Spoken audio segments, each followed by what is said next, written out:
right, welcome back. You guys are getting some raw footage without any music intros or anything. So just because I promised it to Rabbi Coffman, here we go. Welcome to TaNaCh Talk. I'm your host, William Hall, broadcasting live from Kingsland, Texas, USA, with another episode of Controversial Issues with the craziest, wildest, most awesome rabbi in that field on the internet, Rabbi Chaim Checkmate Coffman. Welcome back. How are you today? Always a pleasure. Good. Pleasure to be here. Good. Been at a better time. So this is better for you. That's actually fine. That's actually good for me as well. Because that'll free up some time for yet another show that I can do at your 7 p.m. time slot. Now you can sleep late for a change. Later for a change. Very good. Yeah, a drop later, yeah. Alexandra, welcome. So here we go. So, this is the new. I'm still running in a little hot. Let me fix that real fast. Check 1, 2. That should fix it right there. Okay, so new time slot. This will be the regular time slot from here on that I'm aware of. 2 p.m. Central. It's 3 p.m. New York time, and that is 11 o'clock. 10 p.m. 10 p.m. 10 p.m. 10 p.m. Israel time. Israel time.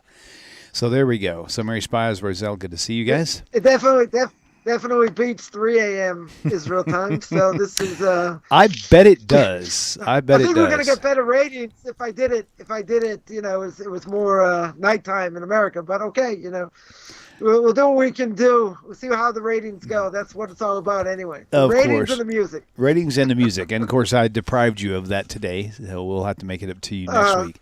I'm waiting for my other computer to get back. You buy me a bottle of scotch. I should have my other computer back on Saturday or Friday. So once I get that in, then I'll be able to reintegrate the phone calls and the music and stuff, too. So, okay, so tonight, depending on where you're at, why does the New Testament disregard the genealogy issue with Jesus? Now, to be fair, most of the New Testament people are not even aware that there is one. But the ones who do know, they justify it with as many methods as they can. Now, the problem is, as we've discussed on several other shows in the past, if you have two witnesses that account for something, if it was a court setting, and both the witnesses tell you something different, doesn't matter what it is, then both of them get thrown out, right?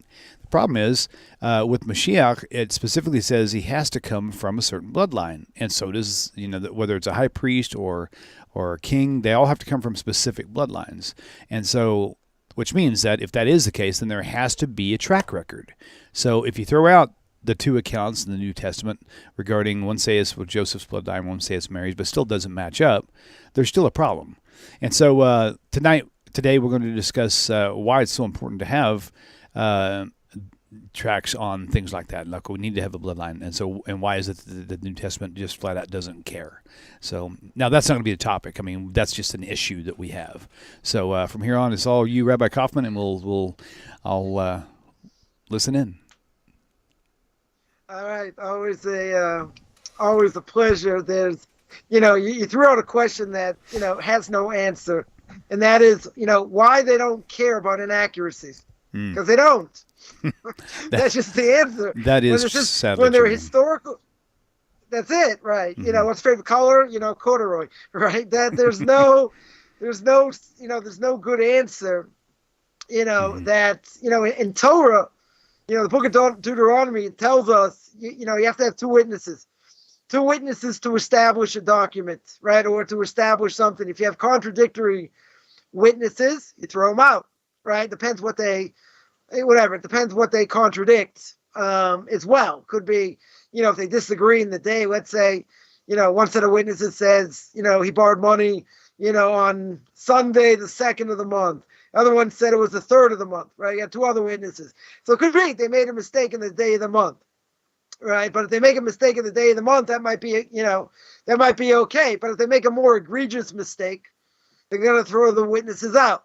So if someone's going to testify where somebody was, there are a lot of issues here. One, you could say, well, he was in one place. Okay. Someone else says he was somewhere else. I guess if he's 3 people or 4 or 8 or whoever you can be in one, more than one place at once. But in general, a person cannot be in one place at once. So if that's the case, you got a problem. you got a problem, and yeah, they may answer it up in different ways, but they live, they live with contradictions. So the most obvious, I think, one of the most obvious contradictions is the fact that we have a genealogical problem, right? And this problem is how that JC can be a direct descendant, of King David. We mentioned a few weeks back about, the fact he was a king, and a priest, and obviously we saw that can't be because they're from different tribes, right? If you don't come from the tribe of Levi, then you're not going to be a Kohen or a Levite, and if you're not from the tribe of Yehuda, the kingship, as the Torah says, goes to the tribe of Yehuda. So if you're not from the tribe, you can say what you want, but if you're not from the tribe, right, it's not going to go. So in order for him to be a descendant of, King David, in order to be, an heir to the throne, right, i.e. to the Messianic throne. So the Torah tells us that the Messiah has to meet several criteria. What's one of the most important is genealogy. First thing is that you need a male. It has to be a male, obviously, son after son, descendant from the biblical tribe of Yehuda, right, of Judah. So we mentioned, and in Genesis chapter 49, verse 10, what does the Torah tell me? When Jacob, next week's Torah portion, not this coming Shabbos, but in another week, Torah that Jacob gives the blessing to his, to his sons. And in Genesis chapter 49, verse 10, what does the Torah tell me? The scepter shall not depart from Yehuda, from Judah, nor the ruler's staff from between his feet until Shiloh comes. What is Shiloh a reference to? The Messiah. Now, tribal affiliation is patrilineal. Jewish affiliation, to be a Jew, goes through the mother. For the tribe, goes through the father. And that is transmitted father to son. How do I know? How do I know that to be the case? Numbers chapter 1, verse 18. Torah tells me they registered their ancestry in their families by who? By their father's household. Goes by the father. Torah tells me clear. Goes by the father. Now, second thing, in order to be a descendant of King David, comes along Jeremiah chapter 23, verse 5. Jeremiah says, I shall raise up for David a righteous branch. He's going to reign as a king, act wisely, do justice and righteousness in the land. Jeremiah chapter 33, verse 17. David shall never lack a man to sit on the throne of the house of Israel. Samuel 2, chapter 7, verses 12 to 16.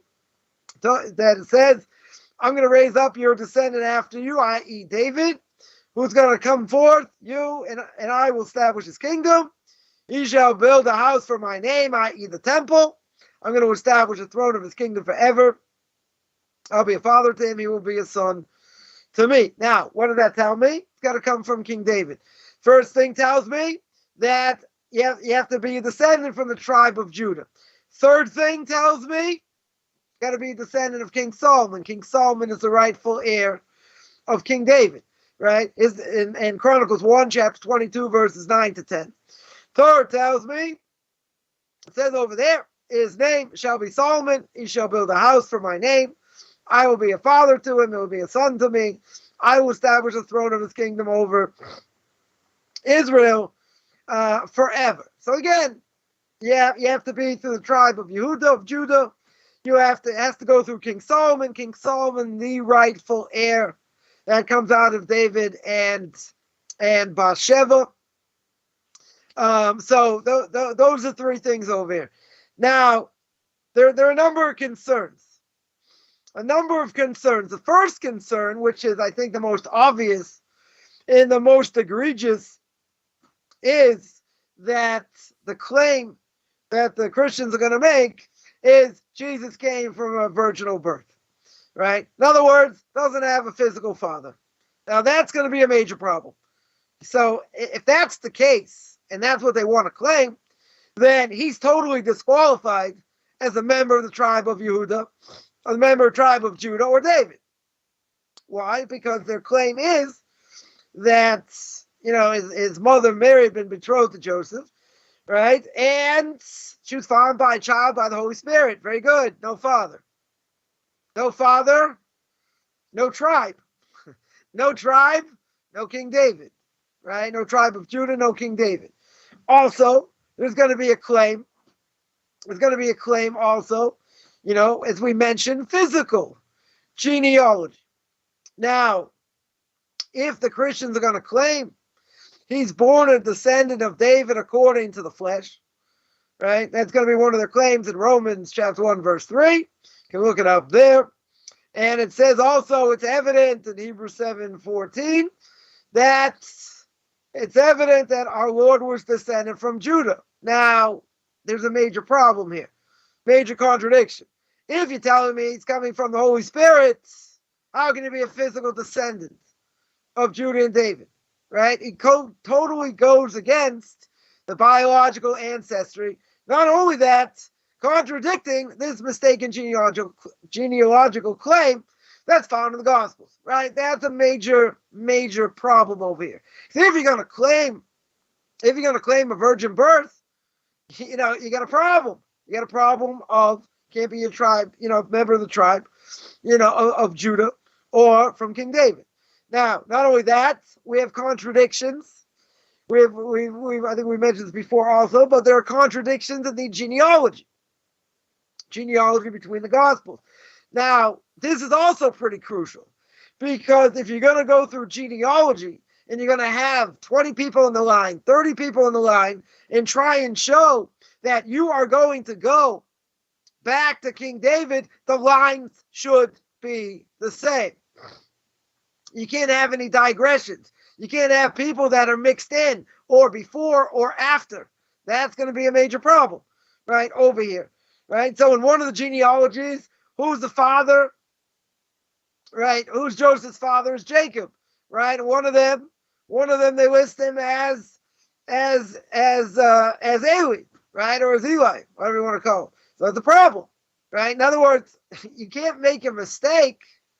You can't make a mistake who the father is. Now you could say today that wouldn't be an issue. Why wouldn't that be an issue? Do a DNA test, right? DNA test almost 100%, right? So you can check. Is he the father or he's not the father, right? But back then, you can't check, right? They're not going to be able to check. But two people cannot say two different things. That is totally illogical. In other words, who's his father? Who's his father? Well, maybe it was him.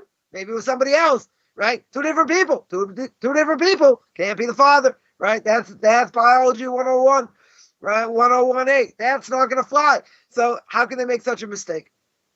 How can they make such a mistake? That doesn't make any sense, right? Doesn't make any sense. Also, there's a claim. We're just going to throw this into the fire, right? There's also a claim that he's a descendant of King Jechoniah, whose descendants were disqualified for ever being kings of Israel, right? So that is also another problem, right? In other words, they're going to claim, maybe his son came back from Zerubbabel, right, which means the child of Babylon. It maybe took place while, this king was imprisoned or whatever the case is. But whatever, again, something else totally misquoted. Totally misquoted over here. So, also, right, Jeremiah, what does Jeremiah say, chapter 22, verse 24? It says that this man, it says that this man, Jechoniah, was childless, didn't have kids. So, for no man of his descendants will prosper sitting on the throne of David, or ruling again in Judah. Now, again, that's going to be a major problem. It's going to be a major problem because if you're going to tell me over here that he's a descendant, right? That he's a total descendant of King Jechoniah over here. How can that be? Right? How can that be? That's going to be a major problem. Right? Right?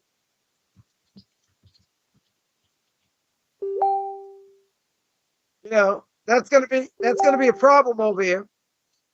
That's going to be a problem over here. Why? It's going to be a problem because if he's born, how can he be born to him if he doesn't have children? Right? In other words, their descendants totally going to be disqualified for ever being the king of Israel. So how are you going to bring a genealogy and you're going to claim he comes from that line? That line doesn't exist. Right? It's a little bit problematic. If the line doesn't exist, where is he coming from? Right? He's coming from nothing. Right? He's invisible. I don't know how this works. Right? But Jeremiah says clear. No man of a descendant will prosper sitting on the throne. Right? He's gonna be childless. He's not gonna have anyone to sit on the throne. So how are you gonna claim he's coming from that line? That's extremely problematic. Now, there's also a problem. There's also a problem in the genealogy that in one of the genealogies there's 14 more generations. Luke's genealogy, 14 more generations than Matthew's. That's mind-boggling. 14 more generations. That's pretty incredulous, right? And the claim's going to be that Jsus is a descendant of King David through his son Nathan, not Solomon.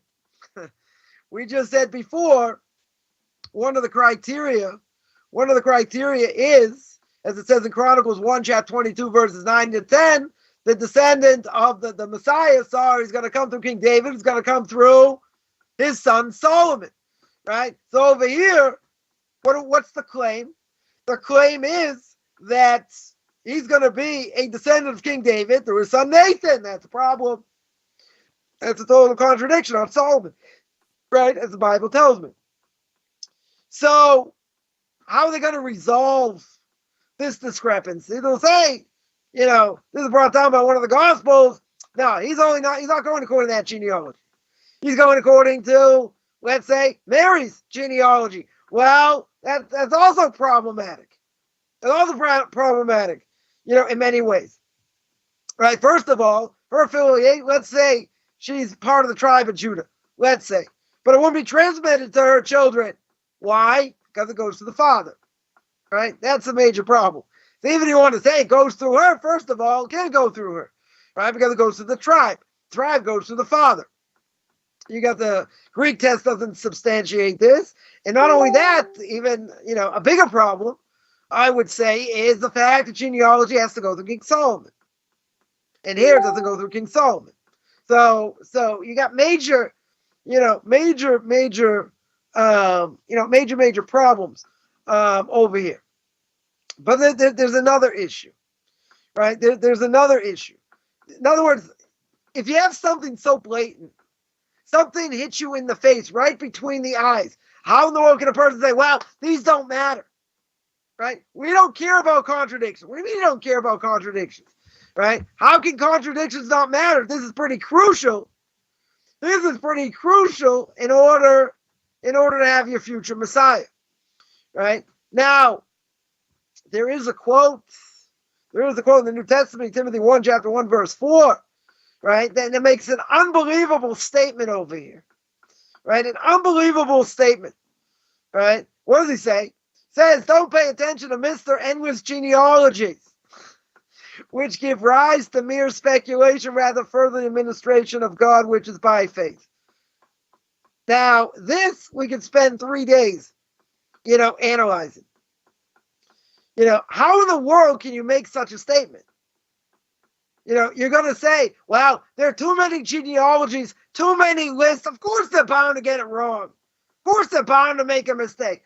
How do you know they wrote everything down the right way? Maybe, they messed it up, whatever. But what are they saying? And this is the biggest problem, right? This is the biggest problem. We don't care about genealogy. We don't care if there are contradictions, right? There was a book written by Rabbi Lawrence Kalman, should be well, called Permission. He wrote 2 books. I mean, more than 2 books, but wrote, Proof of Existence of God. One of them is called Permission to Believe. One is called Permission to Receive. Right? Permission to receive about different aspects of why, the miracle of the Jewish people, in different ways. And one of the things he writes at the end of the book, he asks 3 questions. He asked 3 questions to higher ups in the Vatican, right? I don't have the book in front of me. I couldn't find it, right? Of course, when you're looking for something, you can never find it, right? But he asked them 3 questions. One of them was about Immaculate Conception, right? Virgin birth. That was the first thing. Second thing was historical inaccuracies, right? And the Davidic line, right? That was one of the questions. The third one slips my mind at the moment, but there was one other question. But the point was the answer that they got. So one of the higher ups in the church said, "Yeah, you're right. You're 100% right. The genealogies are off. I mean, we just said Luke's genealogy is 14 generations more than Matthew's. That's a huge number. You can tell me it's a little bit off, maybe." If I be in a generous mood and I get that bottle of scotch you promised me, right? So then, it'd be a different story, right? I'm glad you're listening, right? If I was drunk a little bit, okay, a couple generations here, there, couple names, maybe they didn't write it down right, they didn't have enough pens, papers, whatever to write it down, okay, I could cut you a little bit of slack. 14 generations? That's not a small number. That's not a small number over here. So this is the same conclusion. The same conclusion that the higher-ups in the church said. Same conclusion what we're seeing over here. Don't pay attention to missed and endless genealogies, right? That give mere speculation. Gives a rise to mere speculation. You're going to have faith. Now, what's the problem with that statement? There are a number of problems. I'm going to tell you one.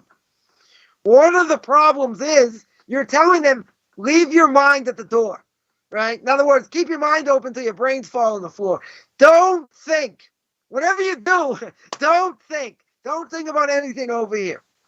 You got 14 generations, discrepancy over here.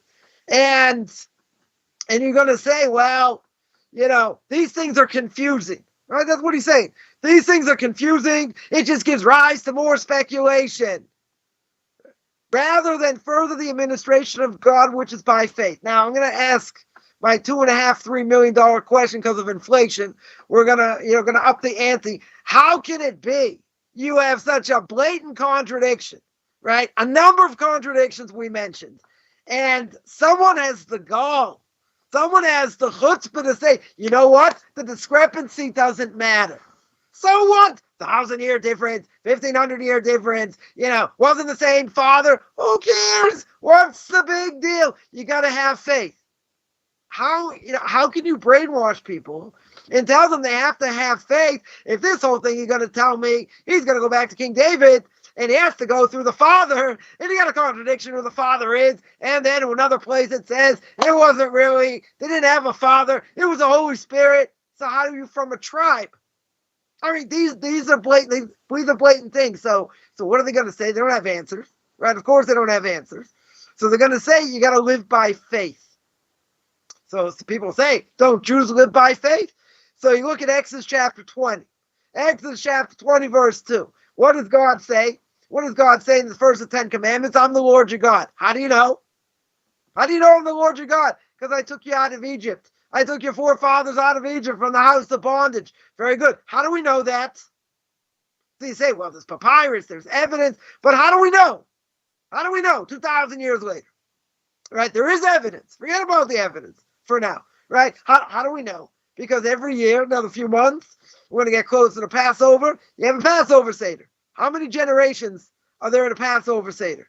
It used to be. There were 4 generations. First of all, the Torah says, father has to tell the child the story of what happened in Egypt, right? That we were slaves to Pharaoh and all that. Very good. Now, normally a father would not lie to a child. So how does the father know the story? His father told him the story. How does his father know the story? Because his father told the story. Now, you're going to say, but okay, it's a big game of telephone. So who cares? It's written in the Bible. Okay, you're right. Who cares? So let's say at a Passover Seder, it used to be there were 4 generations at the Seder. So I'll give a relevant example. I have a great aunt still alive, should be well, right? It's about 95, right? So imagine she's the great grandmother, right? She's the great-grandmother. So she has let's say she has a son. She has a son that's, let's say, 70, right? Early 70s. He's got a son, let's say, in his 40s. And he's got a son, that's 10, right? You have 4 generations, right? Now, that 10-year-old sees his great-grandmother, right? Sees his great-grandmother, 4 generations. Now, you have to remember that, my great-aunt, right, should be well. So she was also a child at one point. So you go back 95 years, right? We're not going to do the math, too hard for me, right? So you go back 95 years, right? You're in the middle of the, early 1900s, right? Early 1900s. Now, imagine she was a child, 5 years old. 10 years, go back 80 years. Go back 85 years, right? Go back 85 years. So she also saw her great-grandfather, right? So she saw her great-grandfather the Passover Seder. So let's say there's a 70-year difference or 80-year difference. So now you're going back, when did he live? When was he born? In the 1800s, right? In the early 1800s, right? Or whatever, early 1800s. So now, how many of those generations do you have to go back to the giving of the Torah Mount Sinai? Right? So again, you go through another 4 generations during the 1700s, 1600s. So you need 32 of those generations to go back to the giving of Mount Sinai. Now, that being the case, that became a telephone. Because if you go all around the world on the 15th of Nisan, right, the 15th month of Nisan, there are going to be 3 matzahs, 4 cups of wine, it's going to be a cup of Elijah the prophet, bitter herbs. You're going to have the whole thing everywhere, right? So that is substantiated everywhere in the world. Doesn't matter how diluted it is by, in certain communities. Every place in the world is going to be the same. They're going to read from the same story. This is what happened, right, etc. So there's this continuity. It doesn't change, right? The story is the same, etc. So you don't have an issue. You don't have an issue. Well, how do we know? Maybe his great-grandfather wasn't there. Maybe this happened. Maybe, I don't know, the Jews ate the same hallucinogenic mushroom in the desert. That's where the Torah came from. That's where the miracles came from. Maybe. But if you have such blatant contradictions, how in the world? Oh, so I wanted to mention one other thing I forgot to mention. And that is, what does the Torah say? The Torah says you got to believe in God. How do you believe in God? Because God took us out of Egypt. Well, we just said we got proof from previous generations that actually happened, right? Great-grandfather to the great-grandson, and all the way down. Very good. So if that's true, what do I have? I have continuity, right? I have something that hasn't changed. I have the story that hasn't changed. So if the story hasn't changed, right? And this is based on something that's more than faith. You're talking eyewitnesses. You had 3 million eyewitnesses, 2 to 3 million eyewitnesses that heard God say the 10 commandments. Either the first 2, they all died, they came back to life, whatever it was, right? But they heard the 10 commandments. So when they heard the 10 commandments, God says, I am the Lord your God who took you out of Egypt. Well, if he didn't say that, even if Moses gave it over to them, and they said, what are you talking about? I wasn't there. My father wasn't there. He never told me. The whole thing would have been a lie. Totally would have been a lie. But they were there. They were part of that generation. Came out. So now, a grandchild, right? Let's say a great-grandchild, 3, 4 generations down. Going to say, oh, we're going to commemorate this Passover Seder. How do I know? Oh, great-grandpa was there. Your grandfather was there, right? That's something tangible. That's not, people say, oh, you got to have a leap of faith. No. Torah is based on knowledge. It's based on facts. It's based on things we can evaluate. Evidence we can evaluate. If God forbid there would be these type of contradictions, even one contradiction in the Torah that can't be answered, that's it. That's it. You wouldn't be listening to me. Everyone would be much happier, right? You find one mistake, as we say in Boston, it's over, right? Finished. Totally finished. But here, it boggles the mind. I mean, I'm not shocked. I'm not surprised. But here you have a number of blatant contradictions from their own sources. Now, not only that, contradicting Torah sources, which the Torah said you can't do that. You can't add and subtract. Can't go against the prophecy of Moses, right? Even though they'll have their answers why they do this and that. Okay, whatever it is doesn't really matter. The point over here is if you're going to claim to go back, to King David, and you're going to go back to the tribe of Judah, etc., and go through King Solomon, you can't go against that. You can't have different generations. You can't have more generations. If you're comparing them, right? I understand why it's crucial to go back to King David, right? That makes sense. That gives them legitimacy. That we spoke about, right, a few weeks back. But you have to get the genealogy right. You can't just, make it up on the fly. You can't have, different generations. 14 generations more is a huge thing, right? Not a small thing over here, right? So the problem is, with all that, the problem is that they totally throw that out the window. In other words, they're telling you, we're going to brainwash you. We're not going to tell you how to think, right? Sorry, we're going to tell you how to think, and you're going to take everything we say at face value, and that's it. Doesn't matter if it doesn't make sense to you or not.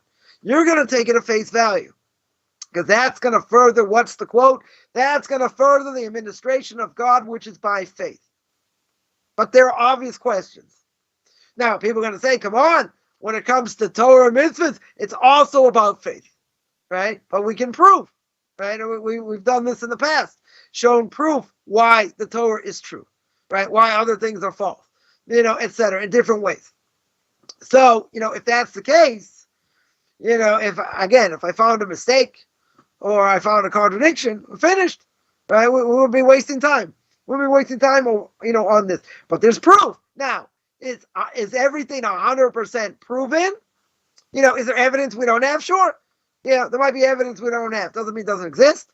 Just means we haven't found it, right? But if I have enough evidence, just like if I write a term paper, then the whole purpose of a term paper is to write a thesis and to prove it. So if I have enough proof, if I have enough proof, that's enough. So what if I have 60%? What if I have 51% proof? Let's say I have 51% proof that I can prove that the Torah is true, right? I get much higher than that. But let's say I only had 50%. Isn't 50% pretty high number? If you tell me I have 1%, 5% I can prove. Might be a little bit of a stretch. People say, come on, you're grasping at straws. You got 5% proof, right? We could say the other 95% will eventually find it, right? But we don't have to go there. We have a lot of proof. If there's a lot of proof over here, right, then I can say, very good, right, that there's enough evidence. There's enough evidence to say it's true. But if I have contradictions, right, and this and that, that's going to be a problem. That's going to be a major problem. So over here, it cannot be just about faith. Because if enough of it has been proven, that's not faith. That 100% is not faith. Right? Totally not. Because we have evidence. If I didn't have evidence at all, and I tell you, right, and I would tell you, I think that it's crucial that you throw your mind out the window, and that's what it says. That's exactly what they're saying. You throw your mind out the window because you have to have proper faith. Now, this doesn't make any logical sense. Any logical sense at all. How can a person say with a straight face, this is too many genealogies. There are too many names. Too many names to get it all right. Someone's bound to make a mistake somewhere. I'll show how far this goes. There was a secular Quran. This means like a secular Muslim. I don't know exactly how that works. But, they wanted to claim, well, we're not helping Noahites. So if we're not going to help them, then they should be, Islam light. Because they believe in one God, right? We hold they basically believe in one God. So we should send them there. But I said, if it's a made-up religion, then we're not going to hold by it, right? And why would I send someone to a false religion? So, they said, so what do you mean? So I said, there are a lot of contradictions. I mentioned two. One of them is a medrash. There's a medrash that the Quran quotes. They just add one person, take one out. That there were three people involved in the advice of giving the advice to Pharaoh, right? What to do with the Jews. Because, the Jews multiplied, so many times and they have so many kids and whatever. What should we do with them? So, according to the Medrash that we have, the Medrash says there were three people: Bilam, the evil prophet; Yisro, Jethro, Moses' father-in-law; and Job and Eov. So, Yisro, Moses' father-in-law, what happened? He said, "Don't do anything to them." He fled. Right? He was afraid they were going to kill him. He fled. So you got Bilam, who said, "Yeah, I should enslave them, kill them, whatever." What happened to him? He got killed. Job, he didn't say anything. Right? He was silent. What did he get? He got Yisur. He got punished. Right? He got suffering. Right? Because a person's quiet, it's Talmudic dictum. When a person's quiet, it's like he agrees. Totally like he agrees. Right? So if that's true, he got suffering. Now, what does the Quran do? So the Quran takes out one of them. I don't remember which one. And instead of, they take out one, who do they put in? Haman. Mr. Haman himself. Now, this is extremely problematic. Why? When Haman is in the book of Esther, Mordecai, with Mordecai and Esther, and the Jews of Shushan. Right? So, that's the case. When did Haman come on the scene? 1,000 years later. 1,000 years later. It's a big amount of time. It's a huge amount of time. Right? How can you have such a mistake? Right? If you're going to say it's a book, it's a book written by God, you don't have such a mistake. I'll give one other example. Say Miriam, Moses' sister, was also Mary as in time of JC. Right? In other words, they were the same person. Now, there's also a problem with 600 years, 800-year difference. Right? It's also, impossible. Totally impossible. So I said, the person kept egging me on and kept saying, "Oh, come on, come up with a couple examples." I said, "All right, I'll give you two examples." That was my second example. I said, if it's a book written by God, you don't make mistakes. You don't make 1,000-year mistake. That's a huge mistake. That's a huge mistake. Right? Or 600-year mistake. 500-year mistake is a pretty egregious mistake. So, what did the person answer? The exact same thing. That's only the narrative. Forget about the narrative. The narrative doesn't matter. What do you mean the narrative doesn't matter? If you say Muhammad, in one place it says, he was somewhere. In another place it says he was, let's say he was born in X place. And someone says somewhere else, he was born somewhere else. Totally different place. Right? Very far apart. Not even the same country. Don't even speak the same dialect. Let's say, we'll make it really graphic. So that's a mistake. That's a serious mistake. How can you say that doesn't matter? Right? They're saying the same thing. Oh, it's a book written by God and all this and very good. You got to have faith. What do you mean? Was he born in this place or he wasn't born in this place? Right? If they're born in the same place, okay. You have two people say the same thing, very good. If two people say blatantly different things, that cannot happen. Can't be born in different places. So that's a problem. Right? That's a problem. So we're not going to go through all, there are a ton of contradictions over here. Right? But the most, I think one of the most egregious, right, is the fact of genealogy. In genealogy, you can't make mistakes. You know who the mother is, you know who the father is. Okay. So here we're going to go genealogy, we're going to go by the father. You're going to go by the father. So how can you have different lines? How can you have 14 different generations? That's crazy. Right? That doesn't make any sense. But the whole point is, just like this person said, and I don't think they're going to be alone either, the secular Quran is the same thing. That's only the narrative. What does it matter? So what does it matter if there's a contradiction? What does it matter if they say it's 1,000 years later? It does matter. Judaism, is very it's very important to be particular in detail. You don't make mistakes in detail, right? The details have to be the same. If they're not the same, and history will bear this out.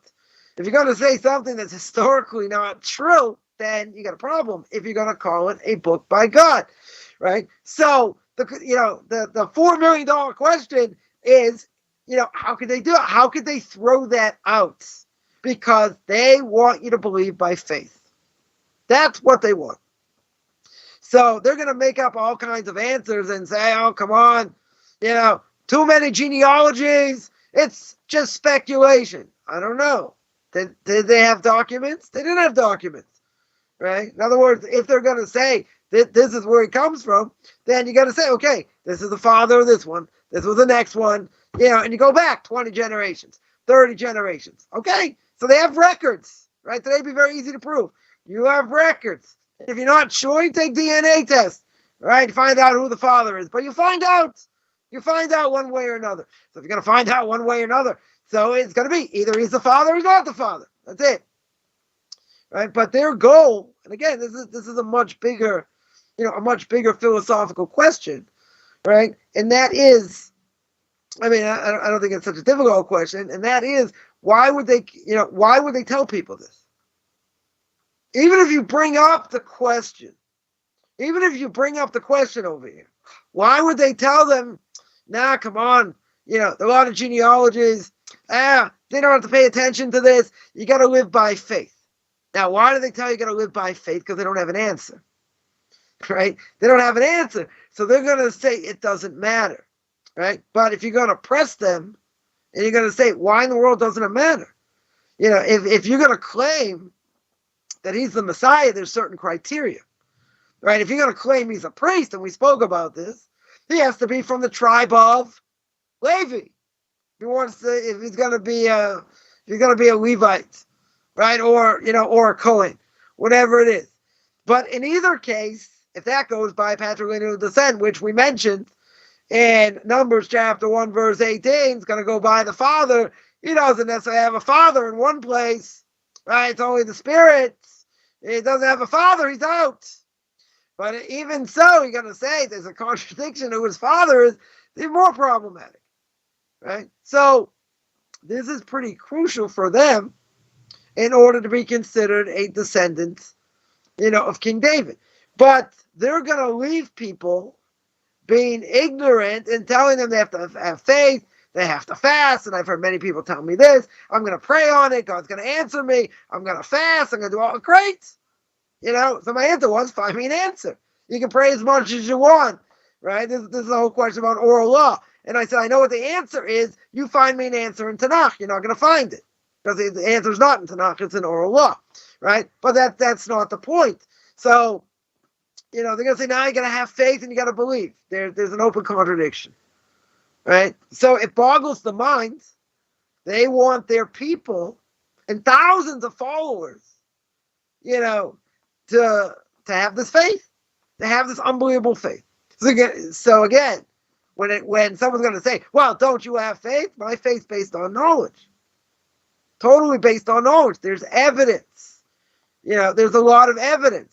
There's inherent evidence, not the point here, right? But the idea is, if there be contradictions like this, God doesn't make mistakes, right? That's really the point here. God does not make mistakes. And once you see a book that quote unquote is written by God, etc., or someone is a prophet, and if they're a prophet, they're listening to God, right? Right? Everyone would agree. God's the one telling them what to say. So if that's true, prophets don't make mistakes. Torah says that if a prophet gets the message wrong, he's liable for death penalty. Right? In other words, if God speaks to him through a vision or whatever, he's got to give out the message. He's got to get the message right. Right? That's one thing. It's not that it's going to contradict the message. Can't contradict the message. Right? He wants to give his own message that he's a false prophet, even if he does miracles, right? That the Torah warns us against. But the idea is, you can't go against this. And the Torah is all about critical thinking. Anyone, has ever seen people learn and their arms are flying all over the place and they're yelling and screaming and this and that. It's not about having faith. Right? It's well beyond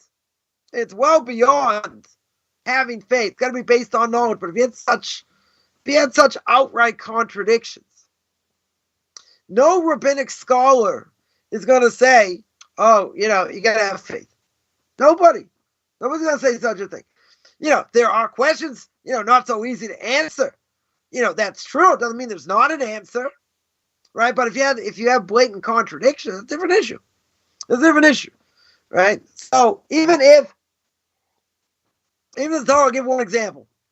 The Torah says in 2 places, when does a Levite start to serve in the temple? One place it says 25, one place says it's 30. Contradiction. Contradiction. Can't be 2. Right? How can it be? How be discrepancy?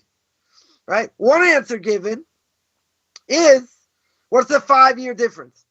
5-year difference is someone's got the ability to sit and learn. You give an opportunity to sit and learn 5 years, see if they're going to become something or not. Because you'll see within 5 years whether they have that ability to, to become something or not. Right? But you don't have a discrepancy like we have over here. Right? Torah has to be understood. Right? That's 100% true. We have to understand it to the best of our ability. And a lot of times we're going to say 80% of the Torah doesn't make sense logically. We have to understand that's why you need oral law. That's why we need to explain things, because the Torah is a law book. If the Torah is a law book, it doesn't give me definitions. Right? So I have to understand it. But at the same time, I can't have this. The Torah doesn't say anywhere, well, God said you got to believe it, and that's it. That is true. I'm not going to say not. That is true. But at the same time, you don't have open contradictions. Totally. I mean, what they do, and, as we mentioned many times, they just take things totally out of context, which we're not even going to go into because that's not really the point of this show, right? It's to go into all these other contradictions and things that just, they read into the text what's not there, right? Someone asked me today, asked me about, about Satan, and the evil inclination. Right? So the Christians got a problem with Isaiah chapter 45, verse 7, that God created evil. Right? You got a problem with that. So they mistranslate the whole thing. Right? And they say there's a fallen angel and Satan does all these things. So if there's evil, you blame it on him. Right? Obviously, we don't believe in fallen angels. We've spoken about fallen angels before. Maybe we'll do it another time. Right? There's no such thing. Spiritual forces can't do whatever they want, etc. But the bottom line is they'll take verses which we understand. They'll take them to either totally out of context or totally mistranslate. Totally mistranslate. Right? Because they want to fit a certain agenda.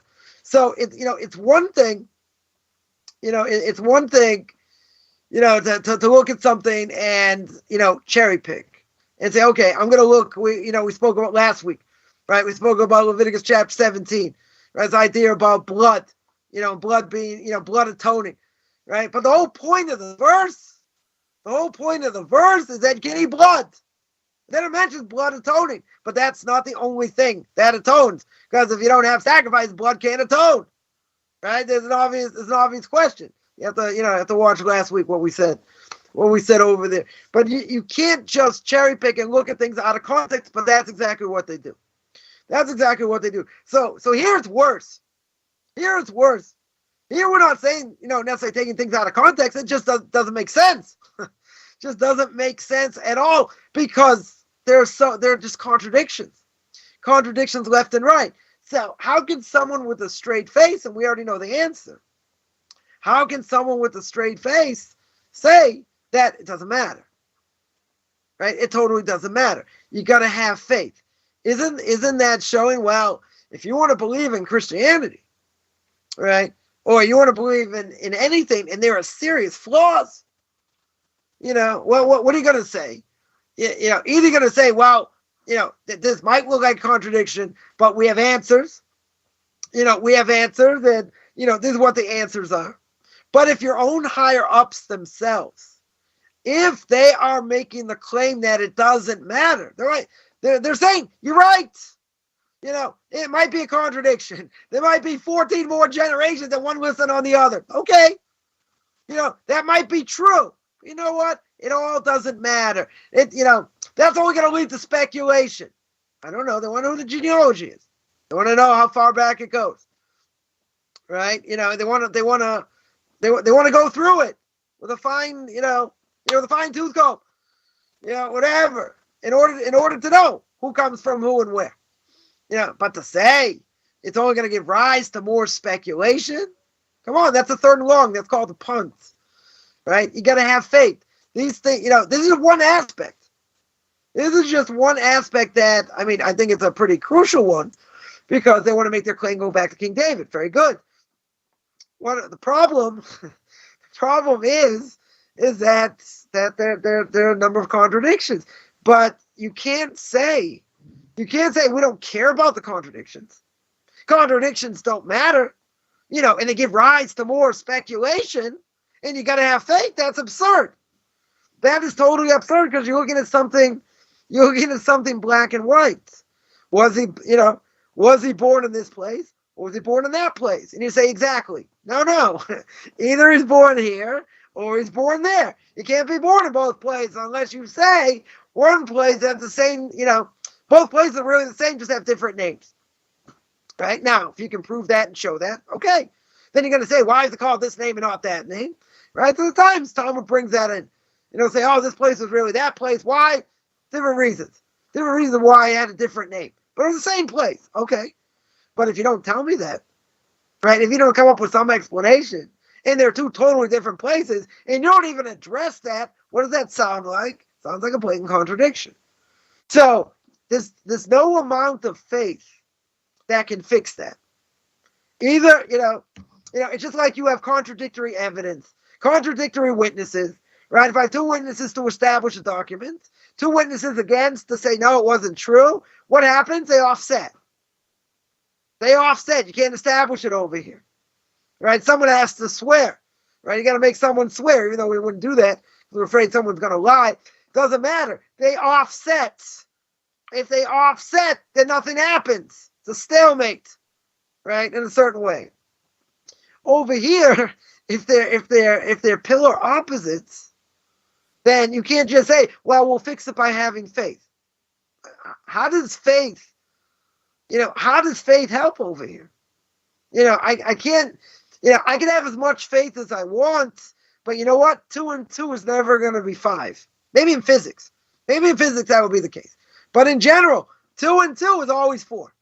It's always going to be 4. No matter how much I think, no matter how much I believe, no matter how much I stand on my head, and I have all this faith, 2 and 2 is always going to be 4. That doesn't change. It doesn't change. So now if someone's going to come on and say, no, you got to rethink it.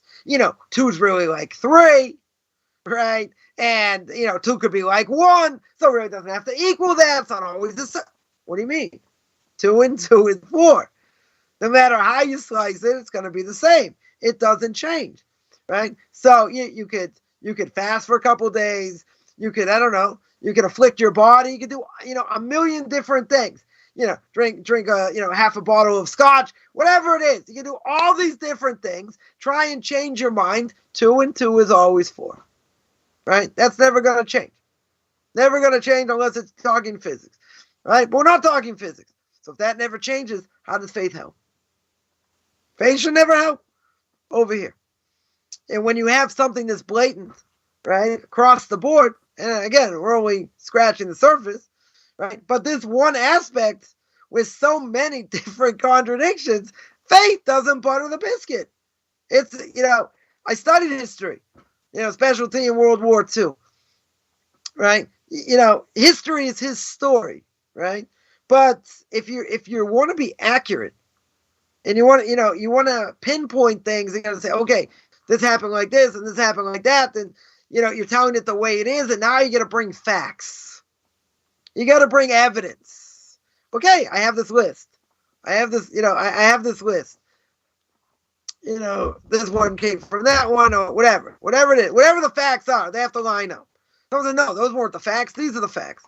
But when you look at it, somebody's lying. You can have different set of facts over here. Right, maybe they're subset, maybe other things. But, the reality is the facts are what they are. They could be misleading. Okay, right? Could be interpretation of what the facts are. This you can't get wrong, right? This you're talking about people. You're talking about DNA. You're talking about generations, right? Who the father is, who the mother is. That you can't get wrong, right? Especially something this crucial. So it doesn't matter how much faith. Either one line is right, one line is wrong. But if they're claiming that this is a true book, you cannot have such a discrepancy. Right? Not only that, but if you're gonna claim he doesn't have a father, then how is he from the tribe at all? I mean, these are major questions. Faith, if you're gonna go according to that, right? She was found with child by the Holy Spirit, no father. So what do you do with the descendant of King Solomon and getting to King David? No, that's just the narrative. That's just the story. It doesn't matter. But we have other evidence. But the other evidence contradicted. Right? These are serious flaws. Faith is not going to butter the biscuit. Right? And this is something that a person, when they're analyzing Torah or any Torah text, you don't read it like a newspaper. You got to think. You got to evaluate. You got to see, is what he's saying true? Why? Why not? Other contradictions. Maybe there are other sources say other things. Okay, right? So that's exactly what the Talmud is. It's a give and take. It's a give and take. This one said that, someone said something else, but how could he said that? He said something else somewhere else, right, etc. But you want to get to the truth. You want to get to the truth. It's not about, well, I'm gonna pray on it. I'm gonna think about it. I'm gonna think about it so much. I'm gonna get the answer. Some things you can't answer over here. There are no answers, right? So what are they going to tell you? And this is the worst thing to say. I think it's the worst thing to say. You're going to say, take your mind and throw it in the garbage, right? You don't have to be cruel. You don't have to be critical. You don't have to think. You don't have to do anything else. You just got to believe. How can you believe when I have contradictions left and right, right? 4 or 5 contradictions in one aspect. One aspect of one thing that is pretty crucial for him being the Messiah and being from the Davidic line, right? That's a huge thing. It's not, that's why we picked this, because it is not a small thing. There are plenty of others, there are plenty of other, contradictions and things, that are said that also don't make any sense, right? But here, genealogy is something you can't pray on. You can maybe answer things up. Other ways say, no, it doesn't refer to that, it refers to this, it refers to something else, etc. Come up with all kinds of answers, maybe probably don't make a lot of sense, and do that. You could do, you could have answers to certain contradictions, whatever. How do you answer these? Right? How do you answer genealogy? That's a very hard thing to, especially if you want to claim he comes from King David. He had three, four major questions. Right? Faith is not going to help you if he's born in one place or another. That's not going to help. Right? Either he is or he's not. Either he's got a mother or a father. Sorry, he's got a father. He doesn't have a father. If he doesn't have a father, I got a major problem here. Right? Because it goes by the father for the tribe. Right? So what am I going to do? So maybe we'll start singing that song. Got to have faith. Got to have faith. But, by us, it's about knowledge. It's about evidence. This is enough evidence just on one topic, one small topic, which I think is a pretty important topic, right? That shows, I think it shows beyond the shadow of a doubt, how you cannot just throw your mind in the garbage, and just say, well, you just got to believe. They're negating facts on the ground. Right, it's a mind-boggling thing, because that's what I've been accused of that.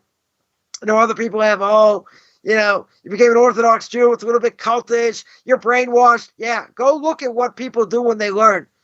I can check out at any time. Anyone holding me to be an Orthodox Jew? No. If I want to go eat shrimp now, could I do it? I could, if I could find it. Right? Would that be an issue? Wouldn't be an issue. I mean, I can do what I want. We got free choice. We got free choice. But again, you can't take things out of context, right? That's totally forbidden. It's what they do, right? And second thing is you got to evaluate evidence. You got to evaluate evidence. You take a look at this. Let all the JC lovers out there, good. Let them, spew what they want. This is hard evidence that you can't just say, I'm going to believe, right? But, belief, there's a strong, if you look at the Torah itself, right? The Torah says, a lot of things we have to believe in. If you don't, you lose your status of being a Jew unless you repent, right? The 13 principles of Maimonides, right? Of the Rambam, right? But, there are things that are more esoteric. There are things that yeah, we're taking the Torah what it says, right? We have to understand it, but you have to evaluate evidence, right? So if you have enough evidence, then you say, well, I'm going to buy into the system because, there's enough evidence. Okay, if there's evidence contradicts evidence that says not that way, in other ways, okay, we wouldn't be doing this, right? We wouldn't be wasting anybody's time, not your time, not my time, not anyone's time, right? Because then it wouldn't be true, right? But it's absolutely forbidden, and it's just, we're going to say it's not intellectual, right? To say, well, you're going to look at this and say, come on, that's just the story. That doesn't matter. People get confused by genealogy. Who cares? There's a 14 generation discrepancy. Who cares? What's the big deal? They're just numbers.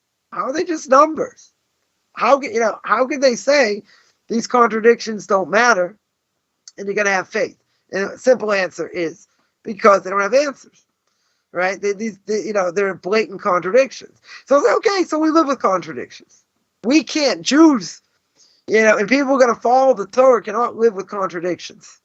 There are things we might not understand fully, okay, but we have our rabbis to go to. We have every generation, etc. So we're following the code of Jewish law. So, the point is not to prove why it's true, whatever, do that in another show, right? But the point is we have evidence. We believe in the system. And if the system's faulty, or you find any, like the Torah says, that any kosher fish is going to have scales and fins.